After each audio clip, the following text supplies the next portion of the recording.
迎翻嚟漁夫人嘅 channel。而家漁夫人身處喺華發嘅前海冰雪世界，萬眾期待全世界第一大嘅室內滑雪場華發冰雪熱雪奇蹟，終於喺9月29號正式開幕。深圳終於落雪啦！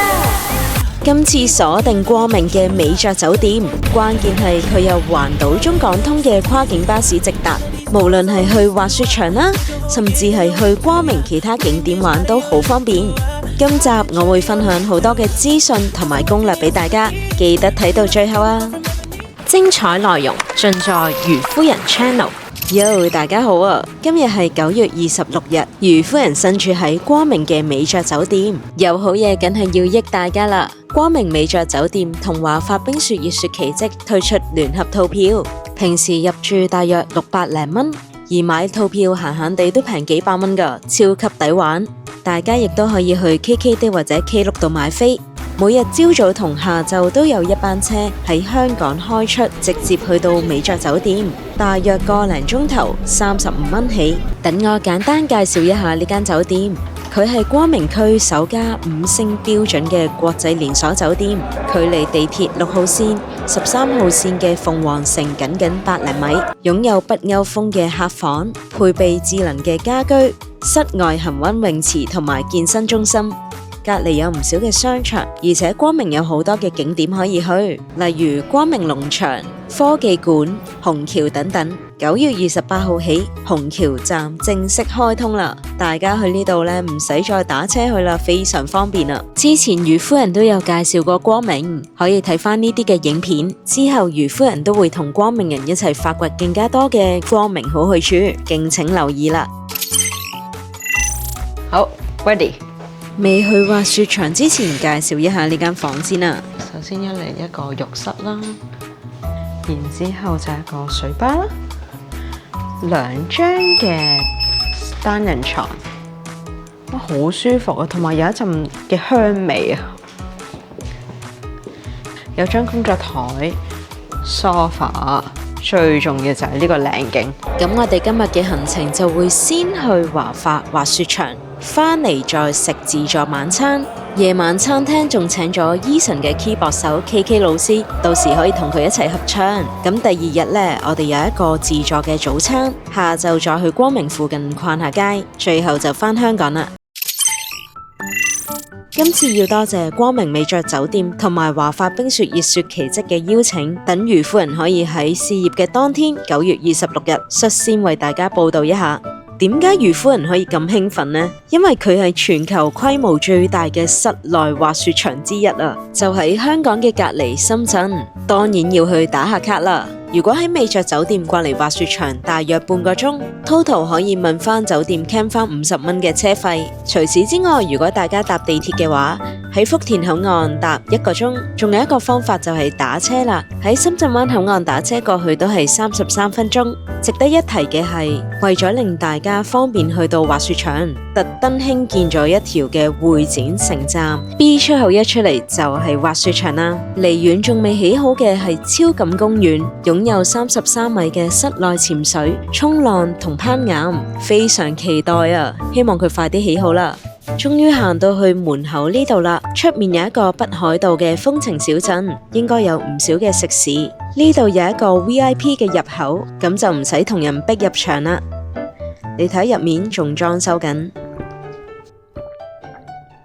入滑雪場之前有一個商場，職員都忙住上架，就咁睇有好多賣滑雪用品嘅店鋪，樓上有唔同嘅茶飲店，滑完雪可以嚟呢度行下街，都唔錯。好，等我講下唔同套票嘅價錢先。呢度分咗5種嘅雪票，亦都分咗淡季、平季同埋旺季嘅價錢。如果淨係想入去打下卡、玩下雪呢，可以揀2小時嘅預雪區；想試下滑雪或者新手呢，可以玩3小時嘅初級度。如果識滑雪，可以選擇另外嗰3種。分別就在於4小時同埋無限時嘅滑雪票啦，最平200零蚊，最貴差唔多1000蚊。注意嘅係，小朋友同大人都係一樣價錢。另外假日會再貴啲，尤其是國慶啊、聖誕假嗰啲係會再貴少少㗎。仲有一個係超時費用，要按每半小時收費。淡季就40蚊30分鐘，而旺季咧就去到60蚊30分鐘啦。價錢會包括滑雪服、滑雪鞋、頭盔、滑雪板。如果你係雙板嘅咧，就會配埋滑雪杖、lock 卡。建議大家可以自備手套、眼罩、口罩，記得要帶一對長襪嚟啊！聽講漁雪區仲未開放，如果大家入咗場，可以喺下面留言話翻俾我哋聽最新嘅資訊。大家可以用回鄉證買飛，呢一張就係雪卡啦。雪卡係用嚟租衫、租滑雪用具、進出雪場，千祈唔好唔見啦。謝謝，好。呢度有 A、B、C、D 區嘅寄存區啊，可以俾大家寄存行李。呢度有綠色同紅色嘅，綠色代表可以租，咁我租呢一個。要寫手機號碼，同埋押金要俾20蚊，大概擺完就係咁嘅樣嘅。呢度有好多嘅更衣室啊，大家可以入去呢啲更衣室換衫。第一步，我哋先去租雪鞋同埋雪服。你好，你好，想住那個斜爬出去。好，我想問一下，這些顏色可以選嗎？不可以。不可以啊。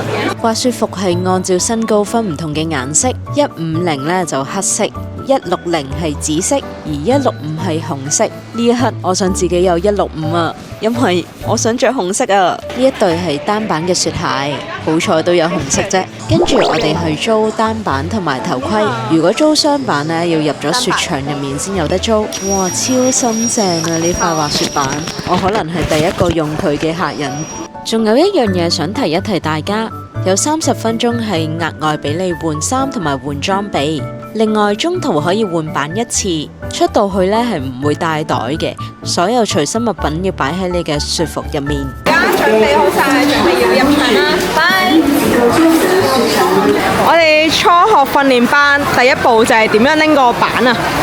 示範一下先。個手背撐住佢，分散多啲力，咁樣會輕啲。雪場嘅左手邊呢，就係九龍茶記啊！大家可以食完嘢先入場嘅，我哋而家要準備入場。完全睇唔到危險嗰一 part。哇，好正啊！我來啦！嗨！我好耐冇咁樣，而家漁夫人要佢去玩啊！喂，漁夫人唔好玩住啦，你嘅職責係要介紹呢個滑雪場啊！雪道總長度係1569米，最大垂直落差有83米，最大嘅坡度18度，設有2處嘅地形公園，符合坡面障礙技巧、高山平衡回轉等等專業賽道舉辦嘅標準。大家知道嘛？呢個雪人呢，見證住成個滑雪場嘅興建啊！聽講佢呢，一開頭已經喺呢度噶啦。入口嘅左手邊係雙板嘅初學道，而上面嘅中間同埋右手邊係漁雪區，到時會有冰滑梯、雪圈、碰碰車等嘅嘢玩。唔識滑雪都唔緊要啊！呢度有免費嘅教學區，發現谷愛凌嘅人形牌，過去打個卡先。而家教練就教緊我哋滑雪。漁夫人之前喺韓國同北京滑過幾次，今次再揾專業嘅教練教一教我正確嘅姿勢。有興趣要教練嘅資料呢，可以私下 PM 我嘅。而家等我哋嘅教練朋友帶我哋滑返轉啦。中高級賽道嘅朋友呢，係可以由呢一個位坐纜車上到去更加高嘅地方滑落嚟嘅。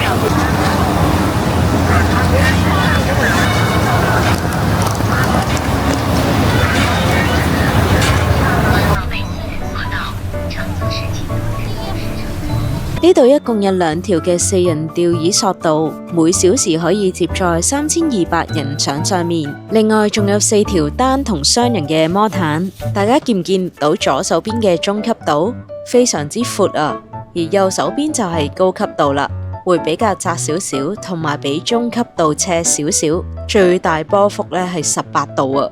2號纜車大約分2鐘呢，就可以由下面上到去上面噶啦。而家就等教練帶我哋用另一個角度去睇呢個雪場啦。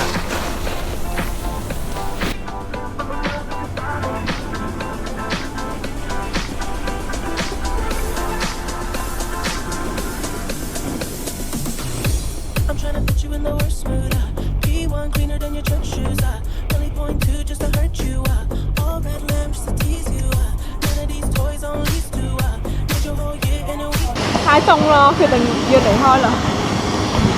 呢度咧就係清雪區啦，咁我哋都要離開。原來呢度有專人幫你拆雪嘅。有少少嘅溫馨提示，電子用品要小心，尤其是 Pocket 啊，佢鏡頭會起霧，所以最好帶 Action 啦或者係360嗰一類嘅運動相機，同埋電話，因為太低溫，所以耗電量好快，可以隨身帶一個充電寶。好啦，而家我哋要離開啦。跟住我哋就打車返咗美爵酒店啦，太肚餓啦，而家直奔8樓嘅餐廳。一入嚟就見到 KK 老師啦，一陣想同佢合唱一曲。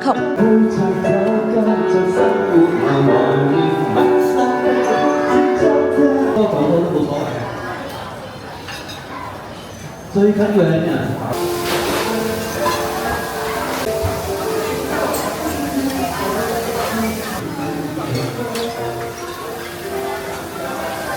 又係，哇！今晚播緊都好識點歌。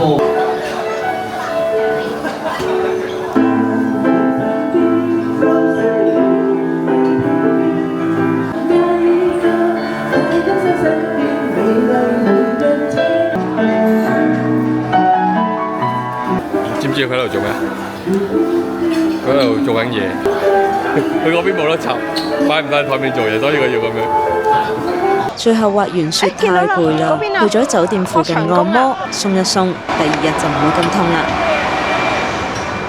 好啦，我哋咧就嗌咗一個足浴房啦。The next day，由於套票係包早餐嘅，早餐嘅種類都唔少啊，咁有好多麵包啦。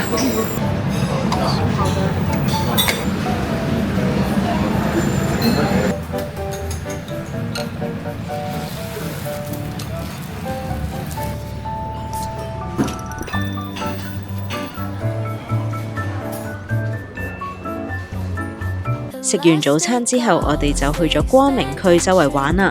朝拍晚播真係好辛苦啊！希望大家俾多啲鼓勵我啦。希望大家中意我嘅分享，如果中意就俾個 like、share 同 subscribe 與歡迎 channel 啦。下次再見，拜拜。